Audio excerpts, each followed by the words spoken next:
Hello, good morning. আমি দীপান্বিতা, চলে এসেছি নতুন আরেকটা ভিডিও নিয়ে। তো আজ হচ্ছে রবিবার আর বাজে এখন সকাল 10টা মতন। এখন থেকে আমি ভিডিওটা স্টার্ট করছি। তো তার আগে আমি একটা জিনিস বলে রাখি, দুদিন ধরে আমার ভিডিও দিতে একটু লেট হয়েছে।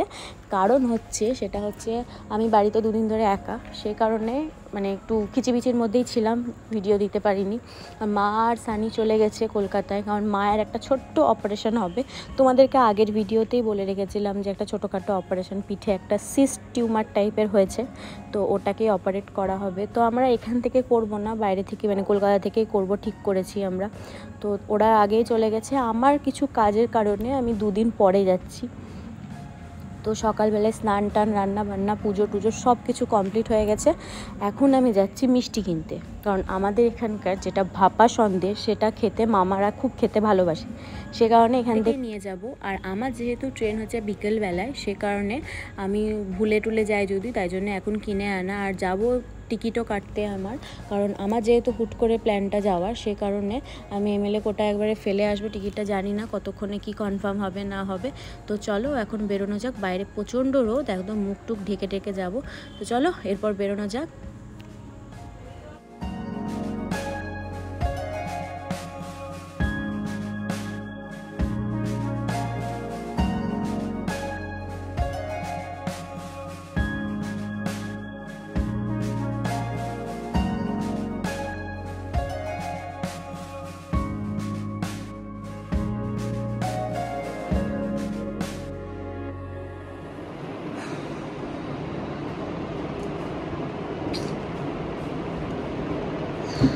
আজকে দিনটা এত বাজে না, পুরো দিনটাই ব্লগ।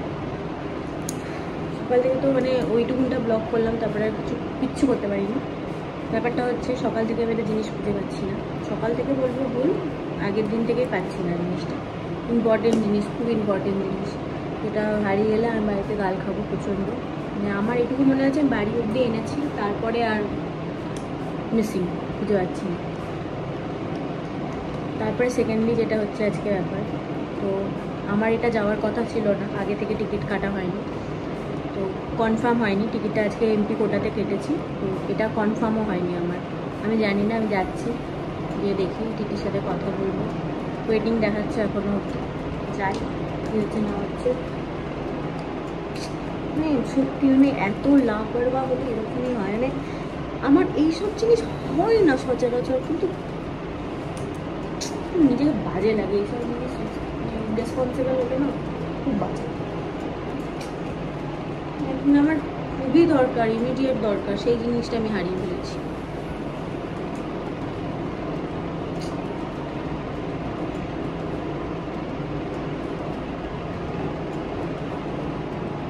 আমি ভাবছি, বুঝতে পারছি না তোমার ফ্যান চালিয়ে কথা বলছি শুনতে পাচ্ছ কিনা, কোনো উপায় নাই, এত গরম লাগছে।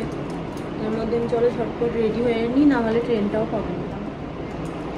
ফুল টাইট আমার অবস্থা।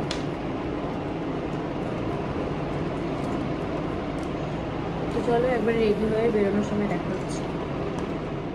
সব থেকে কষ্টের কাজ যেটা আমার হচ্ছে, সেটা হচ্ছে টমকে নিচে দিয়ে আসা। কোথাও ঘুরতে টুরতে গেলে আমাদের এটা একটা সব থেকে বড় প্রবলেম। বাড়িতে কোনো পোষ্য থাকলে না, ওকে কোথাও রেখে দিয়ে আসা, কারণ ওকে নিয়ে যাওয়াটা পসিবল না। তখন কী হয়ে যাবে, এমনিতেই বাড়িতে এত বড় একটা প্রবলেম চলছে। তো ওকে নিচে ঠাম্মার কাছে রেখে দিয়ে আসবো। আর এদিকে পেছনে জামা প্যান্টগুলো আছে, সব তুলে টুলে ভাঁজ টাজ করে একবারেই যাব। তো চলো ওকে দিয়ে আসি। চলো, এখানে শুয়ে থাকলে হবে না বাবা, চলো চলো ম্যাও চলো। প্রত্যেকবার যাওয়ার সময় আর কি এত লাগে। চলো আয় টম, আয় টম। আবার ঘরে ঢুকে গেছে, ঘরে ঢুকতেও পারেনি। চলো বেড়াই। তো ওইটা আর পেলাম না, এসে বাড়ি এসে আবার খুঁজবো, যবে আসি তবেই খুঁজতে হবে। কিছুতেই মনে করতে পারছি না, জায়গার জিনিস জায়গায় না থাকলে কিছু করার নেই।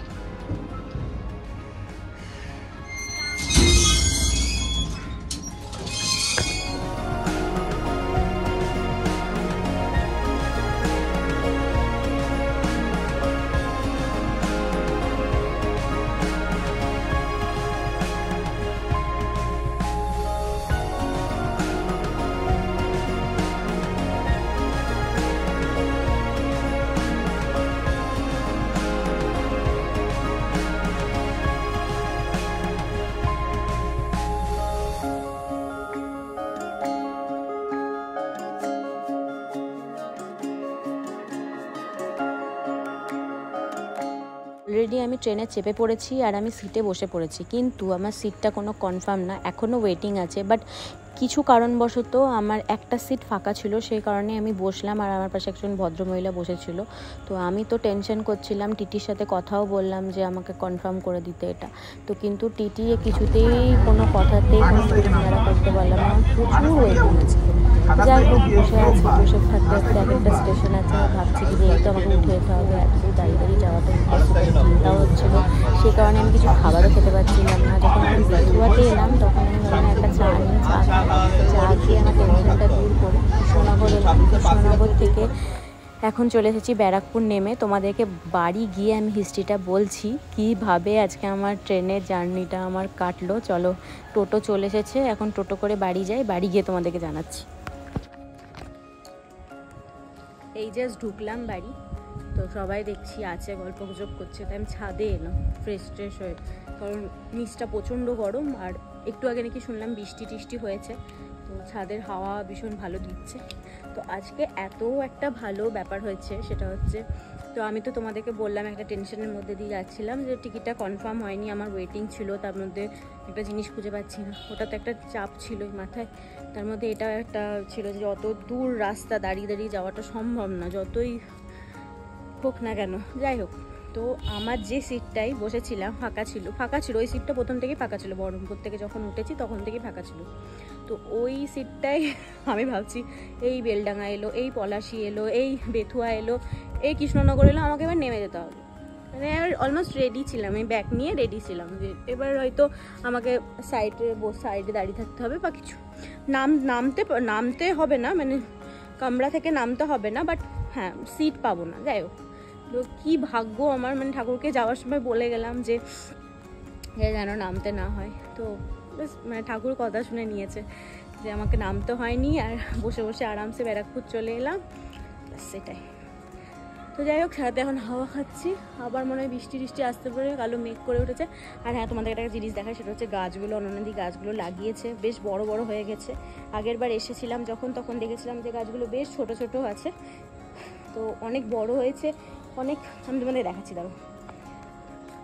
এইটা হচ্ছে কুমড়ো গাছটা, লতি অনেকটা উঠেছে, যেখানে মাটি টাটি সব সারটা রেডি করে রেখেছে সব। আর এটা আই থিঙ্ক শশা গাছ, এই যে ফুল ফুটেছে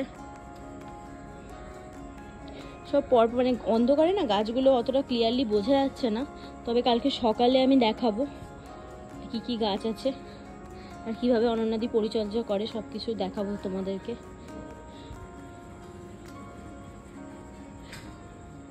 বেশ সুন্দর লাগছে, বেশ।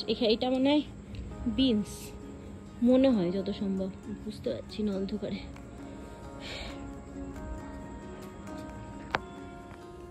তো যাই হোক, চলো এখন একটু হাঁটাহাঁটি করি, ব্যাস। খাওয়া দাওয়া করে আর কিছুই নেই আজকে দেখানোর মতন। তো চলো, আর আজকে একটা জিনিস, স্কিন কেয়ারটা রুটিনের একটা দিন আমার বাদ গেল, কারণ আজকে দেখাতে পারিনি, বললাম সকাল থেকে একটু মানে খিচিবিচির মধ্যেই ছিলাম আর কি। তো যাই হোক, আর কালকে থেকে তোমরা ভিডিওটা দেখতে হবে, আর মাসির বাড়িতে আমি রেমেডিগুলো তোমাদের সাথে শেয়ার করব। আর যেটার জন্য এসেছি সেটা তো বলেছি তোমাদেরকে অবশ্য আগের ব্লগে, যে মায়ের কল চলে এসেছিলো, ছোট্ট একটা অপারেশন হবে। তো সেটা হচ্ছে পিঠের লেফট সাইডে একটা সিস্ট টাইপের হয়েছে। প্রথমে আমরা আঁচিল ভেবেছিলাম, তো ডাক্তারের কাছে যাওয়ার পর জিনিসটা আঁচিল না, একটা ছোট্ট সিস্ট টাইপের, তো ওটা অপারেশন করে নেওয়াই ভালো। তো ওখানে করালাম না, এখানেই করাবো, তো সেই কারণেই আসা। তো এটাই হচ্ছে আসার কারণ। তো চলো, আজকের মতন ভিডিওটা এতটুকুনি রাখছি, পরপর তো আপডেট পাবেই তোমরা। তো চলো, আজকের মতন tata, bye bye, good night, সবাই ভালো থেকো, সুস্থ থেকো, সাবধানে থেকো, আবার দেখা হচ্ছে নেক্সট ব্লগে। আর হ্যাঁ, রেমেডিগুলো আমি এখানেই দেখাবো তোমাদেরকে। চলো, টাটা, গুড নাইট।